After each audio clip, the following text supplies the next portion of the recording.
একটা বিয়ে হবে, এভাবে চাওয়াটা মানে তখন সিক্রেট এবং ইখলাসের পরিপন্থী যায় এভাবে চাওয়া। মানে হয় এটা দেন না হয় ওইটা দেন। আমি নিশ্চিত না যে আমি যেটা চাচ্ছি, আমার মনে হচ্ছে যে কোনো একটা হলে আমার জন্য ভালো হবে। ঠিক আছে, তাহলে আপনি আল্লাহকে বলেন যে আল্লাহ যেটা আমার জন্য খায়ের তুমি ওইটি আমাকে দাও, কারণ আমরা জানি না কোনটার মধ্যে খায়ের আছে। এবং আল্লাহ আযাল্লাহর কাছে চাওয়ার ক্ষেত্রে এই আদবটুকু রক্ষা করা আমাদের সবার উচিত। আমি একদম নির্দিষ্ট করে দিলাম আল্লাহ আযাল্লাহকে যে আল্লাহ তুমি আমাকে, এটা আমার জন্য খায়ের হবে না শার হবে সেটা তো আমি জানি না। সুতরাং রাসূলুল্লাহ সাল্লাল্লাহু আলাইহি ওয়াসাল্লাম আল্লাহ আযাল্লাহর কাছে কি দোয়া করতেন? আল্লাহুম্মা ইন্নী আসআলুকাল খাইরা কুল্লাহু আজিলাহু ওয়া আজিলাহু, যে হে আল্লাহ আমি তোমার কাছে সব কল্যাণ চাই, নগদ কল্যাণ এবং বাকির কল্যাণ যা আছে সবকিছু, আজিলাহু আজিলাহু মা আলিমনা ফিহি ওমা লাম না আলাম, যেটা আমরা জানি এবং যেটা আমরা জানি না, সব কল্যাণ তুমি আমাদেরকে দাও। এটা হচ্ছে বুদ্ধিমানের দোয়া। আর এখন আল্লাহ আযজা ওয়াজাল্লাহকে বললাম যে আল্লাহ তুমি আমার একটা ভালো চাকরির ব্যবস্থা, এই চাকরিটা আমার জন্য ভালো হবে কি না হবে আমি জানি না, ভালো হতে পারে, আমি চাকরি পেয়ে গেলাম কিন্তু দেখা গেল যে এই চাকরিটা আমার একেবারে জীবনকে অতিষ্ঠ করে ফেলবে। হ্যাঁ, সুতরাং তখন আল্লাহকে কি বলবো যে এখন তুমি আমাকে এই চাকরি থেকে রিজাইনের ব্যবস্থা করো।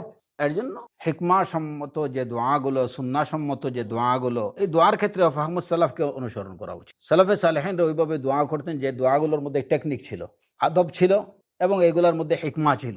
হ্যাঁ, আল্লাহ যেটা আমার জন্য ভালো, আমার দুনিয়া এবং আখিরাতের জন্য যেটা কল্যাণ করতে তুমি এটি আমাকে দাও, ব্যাস, তাহলে আপনি সব কল্যাণ পেয়ে গেলেন। এবং যেটা তখন এই দোয়ার মাধ্যমে আপনি যেটা অর্জন করবেন এটার মধ্যেই হবে পার্মানেন্ট খায়ের, পার্মানেন্ট বারাকা। আর বান্দা যেটা চাইছে ওইটা যদি যে একদম স্পেসিফিক করে দিছে আল্লাহ আযজা ওয়াজাল্লাহর কাছে, অনেকে আছে যে সুনির্দিষ্ট এই জিনিসটাই চাই এবং এর জন্য অনেক কান্নাকাটি করছে আল্লাহর কাছে, এরপরে আল্লাহ আযজা ওয়াজাল্লাহ ওইটা তাকে দিই, এখন দেওয়ার পরে কান্নাকাটি করছে আল্লাহ তুমি এটা আমার থেকে তাড়াতাড়ি সরাও, তাড়াতাড়ি সরাও।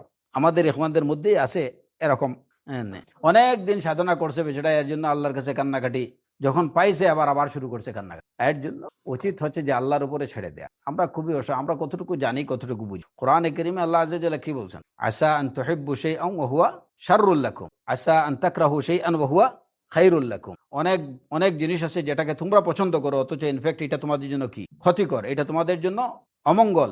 আর তোমরা অনেক বিষয়কে অপছন্দ করো কিন্তু প্রকৃত অর্থে ওইটা তোমাদের জন্য মঙ্গল, কল্যাণকর। তো মঙ্গল কোনটা আমার জন্য কল্যাণকর, কোনটা আমার জন্য অকল্যাণকর, এটা আমার থেকে সবচেয়ে বেশি আল্লাহ রাব্বুল আলামিন জানেন। আমি কতটুকু দেখি, আমরা দেখি কতটুকু, আমাদের দূরদৃষ্টি কতটুকু। আমরা তো বাহ্যিক হিসাব নিকাশ করে চিন্তা করলাম যে না এটা ভালো হবে, আসলে কি ভালো হবে? আমাদের কত ইখওয়ানরা আলিমা মেয়ে বিয়ে করছেন, তো মাশাআল্লাহ অনেক আশা ভরসা নিয়ে যে একটা আলিমা মেয়ে, আমার ফ্যামিলিতে দিনের চর্চা হবে, আরো বাড়বে, সুবহানাল্লাহ। এই আলিমা ওই পরিমাণের জালিমা যে এখন জুলুমের ছুটে ওই যে ছেড়ে দেমা খেদে বাঁচি অবস্থা আর কি। আবার এরকম অনেকে আছে আলহামদুলিল্লাহ যে একদম মেয়ে বিয়ে করছেন এমন ফ্যামিলি থেকে বা এমন মেয়ে যে চিন্তাও করতে পারেননি যে এরে দিনে আনা, এরে দিয়ে সালাত পড়াবো কিভাবে, এইভাবে মানে একদম উল্ট্রা মডার্ন আর কি যেটা। হ্যাঁ, আলহামদুলিল্লাহ রাব্বিল আলামিন এত বেশি মুতাদাইয়িনা হয়েছে যে পুরা ফ্যামিলি তার 14 গোষ্ঠী স্ট্রেঞ্জ হয়ে গেছে যে কি মেয়েরে কি করলা তুমি, কি হয়েছে এটা। আসা আন তাকরাহু শাইআন ওয়া হুয়া খায়রুল লাকুম। এবং ওই মেয়ের থ্রুতে তার ফ্যামিলির আত্মীয় স্বজনের অনেককে আল্লাহ আযজা ওয়াজাল্লাহ হেদায়েত দিয়েছে। আছে এরকম অনেক আছে আলহামদুলিল্লাহ, আমার জানা মতই আছে না।